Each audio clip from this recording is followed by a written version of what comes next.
Lahore high court में smog पर काबू पाने से मुतालिक केस की समाअत हुई। अदालत ने पंजाब हुकूमत को हफ्ते में 3 रोज स्कूलों में छुट्टियों का नोटिफिकेशन कल तक पेश करने की हिदायत कर दी है। डॉन न्यूज के नुमाइंदे राना बिलाल ने ज्वाइन किया, उनसे बात करेंगे।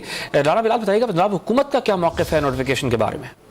बिल्कुल जी, लाहौर हाईकोर्ट में स्मोक पर काबू पाने से मुतल्लिक केस की समाअत हुई है और अदालत ने पंजाब हुकूमत को हफ्ते में 3 रोज स्कूलों में छुट्टियों का जो नोटिफिकेशन है वो कल तक अदालत में पेश करने की हिदायत कर दी है।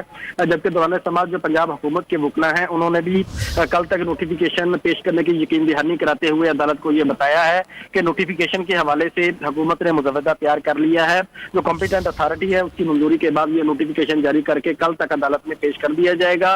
अदालत ने कल DC लाहौर को में अदालत में पेश होने की अहकामात भी जारी किए हैं। जैसे शाहिद करीम ने मफाद-ए-आमा की स्मोक के हवाले से दरखास्तों पर समाअत की और कल तक छुट्टियों के हवाले से जो नोटिफिकेशन है वो अदालत में पेश करने की हिदायत की है। बहुत शुक्रिया आपका राना बिलाल।